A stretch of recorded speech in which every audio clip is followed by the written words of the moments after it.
Welcome students. Third unit பார்க்குறோம். Book of frame entry. இல்லை last கிளாஸில் வந்து பார்த்தீங்கன்னா சோர்ஸ் ஆஃப் டாக்குமெண்ட் பார்த்தோம். நெக்ஸ்ட் வந்து பார்த்தீங்கன்னா 3.3ல் டபுள் என்ட்ரி சிஸ்டம், அதாவது இரட்டை பதிவு முறை. இப்போ டபுள் என்ட்ரி சிஸ்டம்ங்கிறது வந்து பார்த்திங்கன்னா எல்லா நிறுவனங்கள்லேயும் இன்றைக்கி நம்ம பயன்படுத்தக்கூடியது தான் டபுள் என்ட்ரி சிஸ்டம். அதாவது டபுள் என்ட்ரிங்கிறது பார்த்திங்கன்னா டியூவல் ஆஸ்பெக்டில் இருக்கும். அதாவது ரெண்டு தன்மை கொண்டதில் இருக்கும், ரெண்டு தன்மை கொண்டதாக இருக்கும். அந்த ரெண்டு தன்மைங்கிறது வந்து பார்த்திங்கன்னா ஒன்று டெபிட்டு, அனதர் ஒன் கிரெடிட்டு.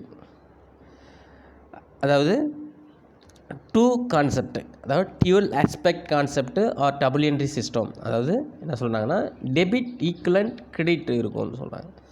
அப்போ உங்களுக்கு டெபிட்னா என்ன, கிரெடிட்னா என்னங்கிறத நம்ம பார்க்க போகிறோம். இப்போ நம்ம இதில் என்ன சொல்லியிருக்காங்கிறத டீட்டெயில்ஸ் பார்த்துட்டு நம்ம பார்க்குறோம். Double entry system. Double entry system of bookkeeping is a scientific and complete system of recording the financial transaction of an organization. According to this system, every transaction has a two-fold effect. That is, there are two aspects involved, namely receiving aspect and giving aspect. It is a denoted by debit DR and credit CR. The basic principles of double entry system is that for every debit there must be an equivalent and corresponding credit. Debit denote an increase in assets or expenses or decrease in liability, income or capital. Credit denote an increase in liability, income or capital, or decrease in assets or expenses or expenses. அதாவது பார்த்திங்கன்னா double entry சிஸ்டம்ங்கிறது தமிழில் இரட்டை பதிவு முறைங்கிறத சொல்கிறாங்க. இப்போ double entry system of book keeping is scientific and complete system of recording the financial transaction of an organisation. இப்போ எல்லா ஆர்கனைசேஷனும் எல்லா நிறுவனங்கள்லையும் பார்த்திங்கன்னா நிதி சார்ந்த நடவடிக்கைகளை அதாவது பார்த்திங்கன்னா பயன்படுத்துகிறாங்க எல்லா ஆர்கனைசேஷன். இப்போது ஒரு நிறுவனத்தினுடைய நிதி சார்ந்த அனைத்து பதிவுகளையும் ஒரு அறிவியல் பூர்வமாக முழுமையாக பதிவு செய்யும் முறை தான் அந்த டபுள் என்ட்ரி சிஸ்டம்னு சொல்கிறாங்க. அது என்ன சொல்கிறாங்கன்னா recording financial transaction of an organisation, அதாவது நிதி சார்ந்த நடவடிக்கைகளை அதாவது நிதி சார்ந்தனா பணம் மதிப்பான நடவடிக்கைகளை ஒரு அறிவியல் பூர்வமாக சயின்டிஃபிக்னு சொல்கிறாங்க, அறிவியல் பூர்வமாக முழுமையாக ஒரு பதிவு செய்யும் முறை தான் டபுள் என்ட்ரி சிஸ்டம்னு சொல்கிறாங்க. According to this system every transaction has two fold effect. அப்போ என்ன சொல்கிறாங்க, ஒவ்வொரு டிரான்சாக்ஷனும் டூ ஃபோல்டு எஃபெக்ட், ஒவ்வொரு டிரான்சாக்ஷனும் டூ ஃபோல்டுங்கிறது என்னது, ரெண்டு விதமான தன்மையை கொண்டு இருக்குன்னு சொல்கிறாங்க. That is, there are two aspects involved, ரெண்டு விதமான தன்மை கொண்டது. நேம்லி ரிசீவிங் ஆஸ்பெக்ட், அடுத்தது கிவிங் ஆஸ்பெக்ட். இப்போ ஒவ்வொரு நடவடிக்கையும் ரெண்டு தன்மையாக கொண்டது சொல்கிறாங்க. இப்போ ரிசீவிங் கான்செப்ட் அல்லது கிவிங் கான்செப்ட்னா பெறுறது. ரிசீவிங்னா என்னது, பெறுதல். கிவிங்னா கொடுக்கறது. ஒன்று பெறுற மாதிரி இருக்கும், அதாவது பெறுற மாதிரி ரிசீவிங் கான்செப்டாக இருக்கும். இன்னொன்று என்ன இருக்கும், கிவிங் கொடுக்குற மாதிரி இருக்கும். அப்போது எவ்வரி டிரான்சாக்ஷன் டூ ஃபோல்டுன்னு சொல்கிறாங்க, அதாவது டூ ஆஸ்பெக்ட்னு சொல்கிறாங்க, ரெண்டு தன்மை கொண்டு இருக்கும். ஒன்று ரிசீவிங் கான்செப்டில் இருக்கும், இன்னொன்று கிவிங் கான்செப்டில் இருக்கும்னு சொல்கிறாங்க. ஓகேங்களா. It is denoted by the debit. இப்போ ரிசீவிங் கான்செப்டில் இருக்கிறது denoted by the debit, giving கான்செப்டில் இருக்கிறது கிரெடிட், சிஆர் கிரெடிட். ஓகேங்களா. இந்த basic principles of double entry system is that for every debit there must equivalent corresponding credit. ஒவ்வொரு டெபிட்டுக்கும் ஈக்குவலண்ட்டாக credit இருக்கும். 10,000 டெபிட்னா அதே 10,000 கிரெடிட் இருக்கும். நம்ம கணக்கு போடக்கூடியது எல்லா கணக்குமே டபுள் என்ட்ரி சிஸ்டம். எல்லா நிறுவனமும் சிங்கிள் என்ட்ரி சிஸ்டம் யாரும் ஃபாலோ பண்ணல. சிங்கிள் என்ட்ரி சிஸ்டம்ங்கிறது நடைமுறைக்கு இது வந்து லீகலாக போகாது, அதாவது ஆடிட் பர்பஸ்க்காக போகக்கூடிய எல்லா நிறுவனங்களுமே என்ன செய்வாங்க, டபுள் என்ட்ரி சிஸ்டம் தான். அப்போ நிறுவனம்னாவே டபுள் என்ட்ரி சிஸ்டம் தான். எங்கெல்லாம் கணக்கு ப்ராப்பராக போடுறாங்களோ எல்லாமும் பார்த்தீங்கன்னா டபுள் என்ட்ரி சிஸ்டம் தான். ஓகேங்களா, சிங்கிள் என்ட்ரி கிடையாது. இப்போ இது single entry, what are the difference between single entry or double என்ட்ரிங்கிறது நம்ம பார்ப்போம், நெக்ஸ்ட் பார்ப்போம். இப்போ நம்ம டபுள் என்ட்ரி சிஸ்டத்தை நம்ம முழுமையாக நம்ம பார்ப்போம். ஓகேங்களா. The basic principle of double entry system that for every debit there must be equivalent and corresponding debit. ஒரு பற்றுக்கு நிகராக வரவு இருக்குன்னு சொல்கிறாங்க. Debit denote and increasing assets. டெபிட்ங்கிறது பார்த்தீங்கன்னா அசட்டை வந்து இன்க்ரீஸ் பண்ணணும்னு சொல்கிறாங்க. புரியுதுங்களா, அசட்டை வந்து இன்க்ரீஸ் பண்ணணும் சொல்கிறாங்க. ஆர் எக்ஸ்பென்சஸ், அல்லது எக்ஸ்பென்சஸை இன்க்ரீஸ் பண்ணணும்னு சொல்கிறாங்க. அல்லது டிக்ரீஸ் இன் லைபிலிட்டி, பொறுப்பை வந்து குறைக்கும் சொல்கிறாங்க. ஓகேங்களா. அப்போது என்ன சொல்கிறாங்க, ஃபஸ்ட்டு பார்த்தீங்கன்னா debit denote and increase in அசட்டை வந்து இன்க்ரீஸ் ஆகும். இப்போ நான் வந்து ஃபர்னிச்சர் வாங்குகிறேன், அப்போ ஃபர்னிச்சருங்கிறது வந்து நமக்கு என்ன ஆகும், உள்ளே வரும்.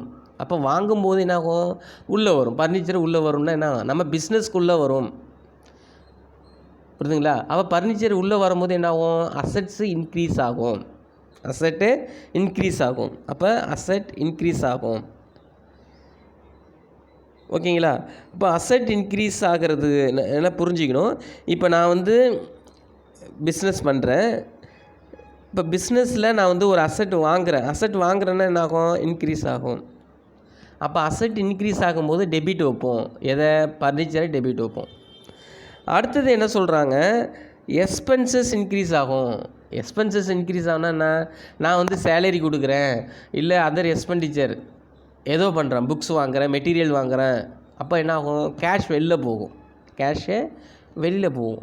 அப்போ அந்த எக்ஸ்பென்சஸை இன்க்ரீஸ் பண்ணும். எக்ஸ்பென்சஸ் செய்கிறது தான் என்ன ஆகுறது, இது டெபிட் வைக்கிறோம். அடுத்தது வந்து பார்த்திங்கன்னா டிக்ரீஸிங் லைபிலிட்டி. லைபிலிட்டினா என்ன அர்த்தம், நான் கிரெடிட்டார்ஸுக்கு பணம் கொடுக்குறேன். கிரெடிட்டார்ஸ்னால் யார், குட்ஸை நான் வாங்குகிறேன் இல்லையா, அந்த யார்கிட்டருந்து வாங்குகிறோமோ அந்த கொடுக்குறவங்களுக்கு பேர் தான் கிரெடிட்டார்ஸ். இப்போது நான் வந்து ரமணாக்கிட்ட வாங்குகிறேன், உதாரணத்துக்கு ராமன்ட்டேருந்து வாங்குகிறேன்னு வச்சுங்க. ராமன்ட்டேருந்து நான் என்ன வாங்குகிறேன், ஒரு கம்ப்யூட்டர் வாங்குகிறேன். நான் சேல்ஸ் பர்பஸ்க்காக தான் வாங்குகிறேன். வாங்கும்பொழுது கம்ப்யூட்டருக்கான அமௌண்ட் கொடுக்கணும். அல்ல நான் கிரெடிட்டுக்கு வாங்கியிருக்கேன். அப்போ கிரெடிட்டாருங்கிறவர் யார், ராமன். பையருங்கிறது நான். அப்போ டெப்டார்ஸ் நான். இப்போ நான் பணம் யார் கொடுக்கணும், ரமணாவுக்கு பணம் கொடுக்கணும். ரமணாவுக்கு நான் பணம் கொடுக்கும்பொழுது அப்போ லைபிலிட்டி குறையும். அப்போ குறையும் போது டிக்ரீஸிங் லைபிலிட்டி குறைஞ்சா டெபிட் வைக்கணும். இப்போ நம்ம கணக்கு போடும்போது உங்களுக்கு டீட்டெயில் புரியும் அது. அடுத்தது credit denote increasing liability increase ஆனால் நான் கிரெடிட்டுக்கு வாங்கினேன்னா என்னாகும், கிரெடிட் பண்ணணும். அதேமாரி இன்கம் எனக்கு வந்து ஆச்சு, இன்கம் வருது, வருமானம் வந்தால் என்னாகும், கிரெடிட் பண்ணணும். ரெண்ட்டு வருது, கமிஷன்ஸ் வருது, என்கிட்ட உள்ளே வருது இல்லையா. அப்போ கமிஷன், ரெண்ட்டு எல்லாமே பணம் நம்மள்கிட்ட வரும்போது, அதிகமாக பணம் வரும்போது என்ன சார் நீங்கள் அசட்டு உள்ளே வரும்போது டெபிட் வச்சிங்க. அசட்டுங்கிறது வேறு, இன்கம்ங்கிறது வேறு. அசட்டு வந்து நம்ம ஒரு செலவு பண்ணால் தான் அசட்டு வாங்க முடியும். 10,000 நான் இப்போ கேஷ் கொடுத்தா தான் நான் அசட்டு வாங்க முடியும். ஆனால் இன்கம்ங்கிறது டைரெக்டாக என்கிட்ட கேஷ் உள்ளே வரும், சேல்ஸ் பண்ணுறதுனால வரும். இப்போ சேல்ஸுங்கிறது குட்ஸ் வெளியில் போகுது, பணம் உள்ளே வருது. அப்போ இன்கம் அதிகரிச்சுன்னா நான் கிரெடிட் பண்ணணும். அடுத்த டிக்ரீஸ் இன் அசெட்ஸ். நான் சேல்ஸ் பண்ணும்போது நான் என்ன செய்கிறேன், அசெட்ஸை தான் சேல்ஸ் பண்ணுறேன். அப்போ அசெட்டு குறைஞ்சதுன்னா கிரெடிட் பண்ணணும். இதுதான் டெபிட்டு கிரெடிட்னு சொல்கிறாங்க. உங்களுக்கு எப்படி புரிஞ்சிருக்குன்னு தெரியல, அதை நான் இன்னும் கொஞ்சம் டீட்டெயில்ஸாக சொல்கிறேன். அப்போது டபுள் என்ட்ரி சிஸ்டங்கிறது வந்து பார்த்திங்கன்னா எவரி டிரான்சாக்ஷன் என்ன ஆகும், டியூவல் ஆஸ்பெக்டில் இருக்கும், 2 விதமான தன்மையில் இருக்கும். அதுக்கு பேர் தான் டபுள் என்ட்ரி சிஸ்டம். அந்த டபுள் என்ட்ரி சிஸ்டத்துக்கு ஒன்று எப்படி இருக்குதுன்னு பார்த்தீங்கன்னா டெபிட்டு, இன்னொன்று கிரெடிட்டு. இப்போ டெபிட்டுங்கிறது டிஆர்னு சொல்கிறோம், கிரெடிட்டுங்கிறது சிஆர்னு சொல்கிறோம். இப்போ அக்கௌண்ட்டில் ஒரு பக்கம் இப்படி அக்கௌண்ட் இருக்குன்னா இந்த பக்கம் டெபிட்டு, இந்த பக்கம் கிரெடிட்னு வைக்கிறோம். ஓகேங்களா. அப்போ 2 விதமான தன்மை இருக்கும். இப்போ எல்லா டிரான்சாக்ஷன் பார்த்தீங்கன்னா கான்செப்ட் அது பியாண்ட் த டெபிட் அண்ட் கிரெடிட்னு இருக்குதுன்னு சொன்னேன். அது பற்று வரவு, டெபிட் கிரெடிட். இப்போ டெபிட்டுங்கிறது என்ன பார்த்தீங்கன்னா ஒரு 2 பாக்ஸில் அதாவது டெபிட்டுங்கிறது சிம்பிளாக சொல்லலாம், காயின் சொல்லலாம். காயின் சொல்லலாம்ல, காயின் எடுத்துக்கங்க. எக்ஸாம்பிளுக்கு காயின் எடுத்துப்பீங்க. அந்த காயினில் 2 பக்கம் என்ன இருக்கும்? ஹெட்டு, ஒரு பக்கம் தலை, ஒரு பக்கம் பூ இருக்கு இல்லையா? இப்போ ரெண்டும் பார்த்திங்கன்னா ஒரே மாதிரியாக இருக்க, தலை இருந்தான்னா பூனா இருந்தால் அதோடைய இது வந்து நேச்சரை வந்து குறிக்கும். அந்த அப்போ நாணயத்துடைய 2 பக்கம் மாதிரி தான் இது. அப்போது ஒரு பக்கம் பூ, ஒரு பக்கம் தலை இருக்கும்போது ரெண்டும் பார்த்திங்கன்னா அதோடைய மதிப்புங்கிறது ஒன்று தானே. மதிப்புங்கிறது என்னது? ஒன்று தான். இப்போ 2 ரூபா காயினா 2 ரூபா காயின், 1 ரூபா காயின்னா 1 ரூபா காயின். அப்போது இது அதே மாதிரி தான் என்ன சொல்கிறாங்கன்னா, நாணயத்தினுடைய 2 பக்கங்கிறது ஒரு பக்கம் டெபிட்டு, ஒரு பக்கம் கிரெடிட்டு. அப்போ ஒரு பக்கம் டெபிட் எவ்வளோ அமௌண்ட்டு, அதே ஈக்குவலண்ட்டாக என்ன இருக்கும்? கிரெடிட் இருக்கும். அதான் என்ன சொல்கிறாங்க, debit and credit are used in a company book keeping is order for its book of balance. அப்போ அந்த ஒரு பேலன்ஸை தெரிஞ்சுக்கிறதுக்காக தான் டெபிட்டு கிரெடிட்னு வைக்கிறாங்க. அப்போ டெபிட்டுங்கும்போது டெபிட் இன்க்ரீஸ் த அசட்டை வந்து இன்க்ரீஸ் பண்ணணும். Increase assets or expenditures, decreasing liability தான் குறைக்கும். அப்போ இந்த இடத்துல பார்த்தீங்கன்னா எது டெபிட் இன்க்ரீஸுங்கும்போது அசட் நான் வாங்குகிறேன். அசட்டுங்கிறது நான் ஃபர்னிச்சர் வாங்கலாம், புக்கு வாங்கலாம், மெட்டீரியல் வாங்கலாம், வெஹிக்கிள் வாங்கலாம், எது வேணாலும் வாங்கலாம். அப்போ என்கிட்ட என்ன ஆகுது? அசட்டு உள்ளே வருது. இப்போ அசட் உள்ளே வரும்பொழுது நான் டெபிட் வைக்கிறேன். இன்னும் சிம்பிளாக சொல்ல போனால் இந்த டெபிட்டு கிரெடிட்டுங்கிறது வந்து பார்த்திங்கன்னா கலோக்கிலாக நம்ம கிராமங்கள்லேயே நம்ம என்ன செய்வோம், அப்போ இது வந்து ட்ரெடிஷ்னல் வேர்டு தான். இந்த வார்த்தைங்கிறது ஆரம்ப காலத்துலேயே நம்ம பயன்படுத்தியிருக்கிறாங்க. 10 வச்சுட்டு கொடுங்க, வரவு வைங்கிறது நம்ம அக்கௌண்ட்ஸ் படித்தவங்களுக்கு தான் டெபிட் கிரெடிட்லாம் தெரியணும் கிடையாது. இதோடைய வார்த்தைங்கிறது எல்லாருக்குமே தெரியும். நிறைய படங்கள்லாம் பார்க்குறீங்க. எப்பா ஒரு 10 வச்சுட்டு ஒரு 10,000 கொடுப்பா சொல்லுவான். 10 வச்சுட்டுனா என்னது? பற்று வச்சுட்டு கொடுப்பாங்க. இப்போ நான் 10,000 நான் வந்து கிரெடிட் வாங்குறேன்னா அவங்க என்ன செய்வாங்க? பற்று வச்சுப்பாங்க. பற்றுன்னா என்ன? 10ன்னு சொல்லுவாங்க வார்த்தையில், 10 வச்சுட்டு கொடுப்பாங்க. 10ங்கிறது இப்போ என்னென்னா விஜயகுமார்னு பேர் எழுதி 10,000 இன்னும் டேட்டில் ஒரு டாக்குமெண்ட் ரெடி பண்ணி கொடுப்பாங்க. எப்போ வரவு வைப்பாங்க? நான் எப்போ பணம் கொடுக்குறேனோ அப்போ தான் வரவு வைப்பாங்க. அது பீரியாடிக்கலாக கொடுக்கலாம், மந்த் வைஸ் கொடுக்கலாம், டெய்லி பேஸில் கொடுக்கலாம், இல்லை 3 மாதம் ஒரு ட்ரிப்பு கொடுக்கலாம், இல்லை 6 மாதம் ஒரு ட்ரிப்பு கொடுக்கலாம், இல்லை இயர்லி கொடுக்கலாம். இது வந்து மோடுங்கிறது வந்து கொடுக்குறவங்களுக்கும் வாங்குறவங்களுக்கும் ஒரு கம்யூனிகேஷனை பொறுத்து இருக்குது. அவங்க என்ன விதமான கம்யூனிகேஷன் பேசுகிறாங்க, அவங்க என்ன அக்ரிமெண்ட் பண்ணுறாங்கங்கிறது அதன்படி இருக்குது. இப்போ நான் என்ன சொல்ல வரேன்னா 10 பற்று வரவு, டெபிட்டு கிரெடிட்டுங்கிறது வார்த்தைங்கிறது கலோக்கிலாவே இருக்குது. இப்போ வரவுங்கிறது என்ன? கிரெடிட்டு எப்போ பணம் கொடுக்கும்போது கிரெடிட் பண்ணுவாங்க. பற்றுங்கிறது கொடுக்குறவங்க பற்று வைப்பாங்க, டெபிட் வைப்பாங்க. புரியுதுங்களா? இது வந்து கலோக்கிலே தெரிஞ்சிருக்கும், தெரிஞ்ச வார்த்தை தான். இப்போ நான் வந்து உங்கள்கிட்ட பணம் வாங்குறேன்னா நீங்கள் என்ன செய்வீங்க? பற்று வைப்பீங்க, என் பேரில் டெபிட் வைப்பீங்க. எப்போ வரவு வைப்பீங்க? பணம் கொடுக்கும்போது. இப்போது அந்த பற்று வரவுக்கு ஒரு ரூல்ஸ் இருக்குது. அதுதான் நம்ம அக்கௌண்ட்ஸில் கோல்டன் ரூல்ஸ்ன்னு நம்ம பார்க்க போகிறோம்.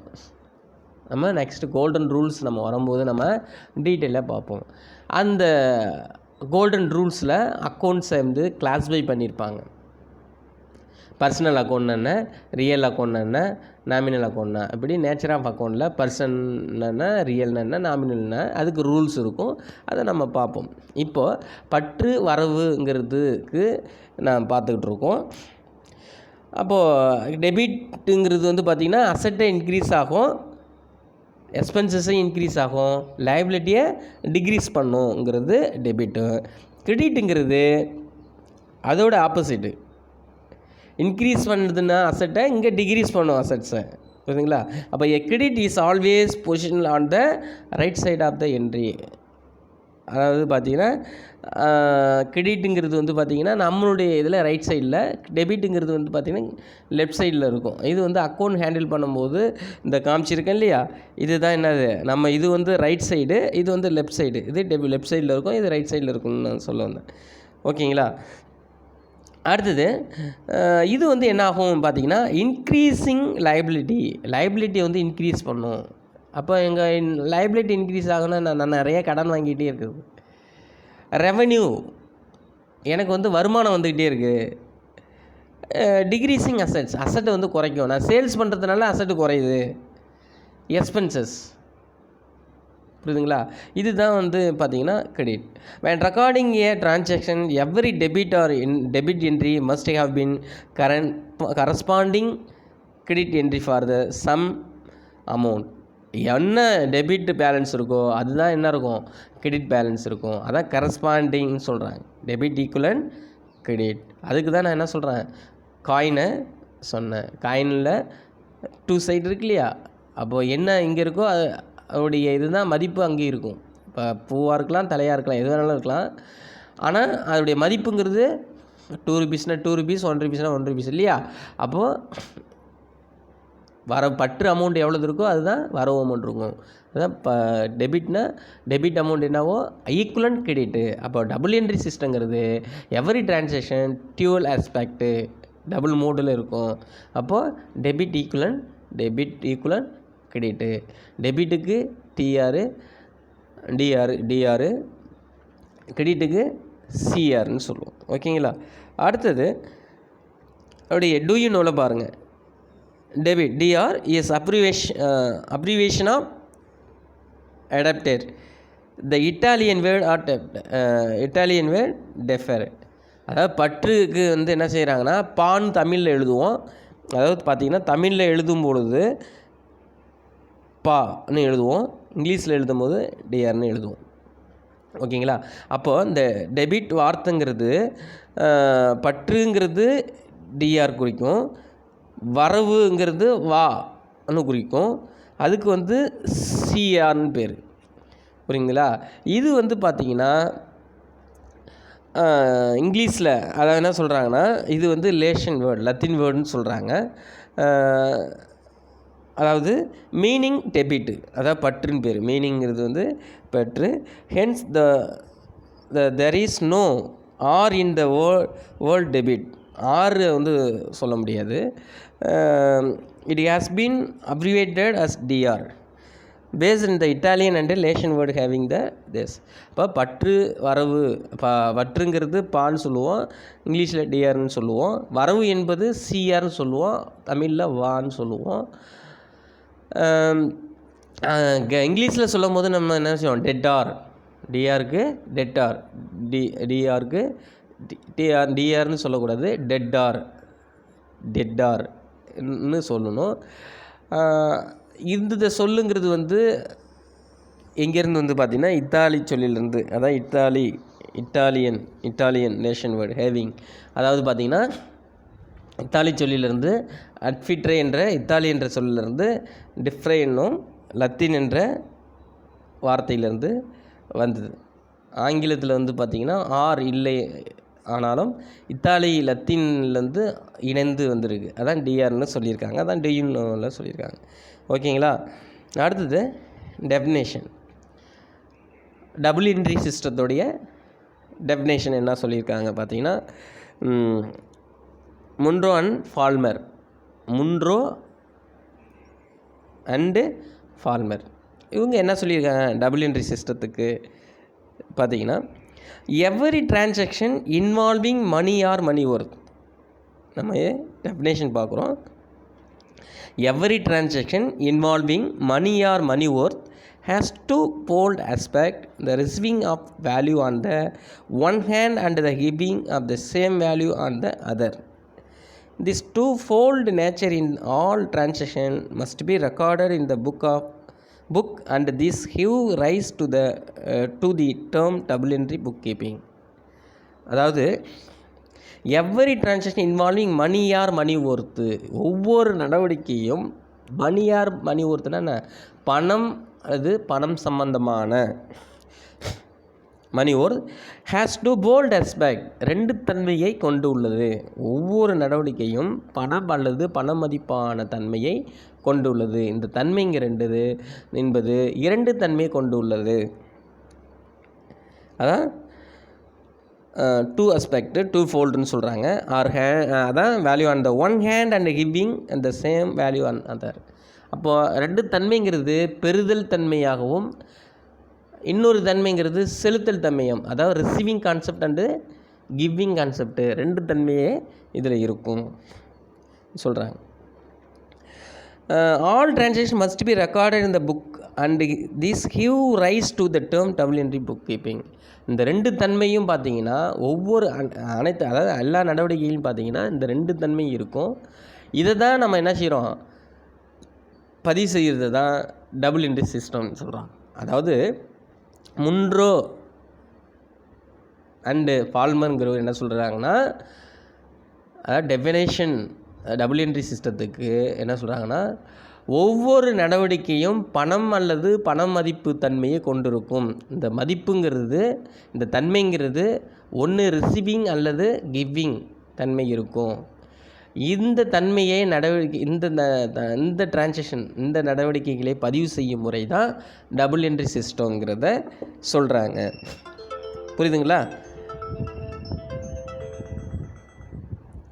பாட்லிஃபை என்ன சொல்கிறாரு, ஜேஆர் பாட்லிஃபை, அதாவது பேட்லிஃபை இவர் என்ன சொல்கிறாரு, அதாவது முன்றை என்ன சொல்கிறாரு, டிரான்சாக்ஷனுங்கிறது வந்து every transaction expected 2 side of nature, 2 nature இருக்கும். ஒரு நேச்சருங்கிறது கிவிங், இன்னொரு நேச்சருங்கிறது receiving.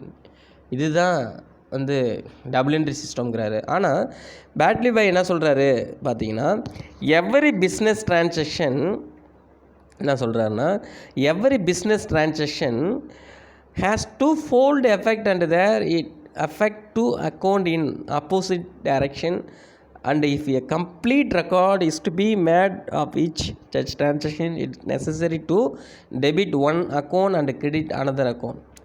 It is recording twofold effect of every transaction that has given rise to the term double entry.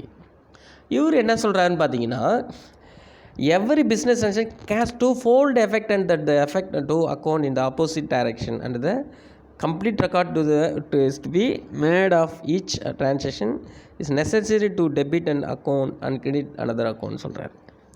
ஒவ்வொரு வணிக நடவடிக்கையும் 2 தன்மை கொண்டு இருக்கும், 2 தன்மையான விளைவுகளை கொண்டிருக்கும்.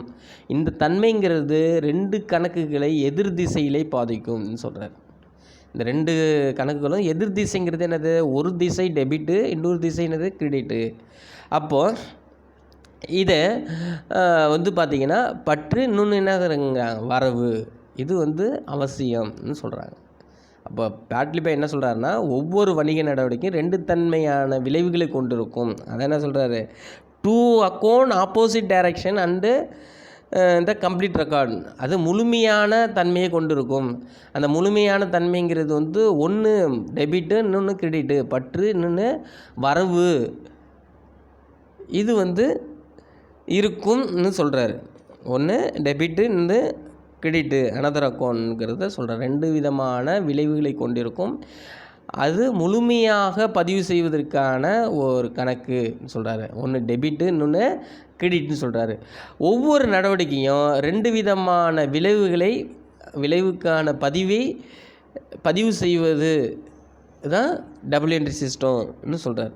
அதான் என்ன சொல்கிறாரு, it is this recording twofold effect of every transaction. 2 விதமான தன்மையை 2 விதமான தன்மையை கொண்டு, அதான் effect transaction that given rise to the term double. 2 விதமான தன்மையும் காரணத்தை கொண்டு பதிவு செய்யும் முறைக்கு டபுள் என்ட்ரி சிஸ்டத்தை சொல்கிறாரு. அவர் என்ன சொன்னார், பணம் சார்ந்த பண நடவடிக்கைகளே பதிவு செய்யும் முறை ஒன்று ரிசீவிங் கான்செப்ட், கிவிங் கான்செப்ட்னு சொன்னார். யார், முன்ரோ. இவர் என்ன சொல்கிறாருன்னா, எல்லா விதமான நடவடிக்கைகளுமே 2 விதமானங்கிறது வந்து பார்த்திங்கன்னா ஆப்போசிட் சைடை இவர் மென்ஷன் பண்ணுறாரு. இந்த ஆப்போசிட் சைடுங்கிறது ஒன்று டெபிட் இருக்கும், இன்னும் கிரெடிட் இருக்கும். இதை விளைவுகளை ஏற்படுத்தக்கூடிய இதை செயல்படுத்தக்கூடிய ஒரு கணக்கு தான் டபுள் என்ட்ரி சிஸ்டம்னு சொல்கிறார். ஓகேங்களா? அடுத்தது பிரின்சிபிள்ஸ். இப்போ நெக்ஸ்ட் வீடியோவில் நம்ம பிரின்சிபிள்ஸ் ஆஃப் டபுள் என்ட்ரி சிஸ்டத்தை பார்க்க போகிறோம்.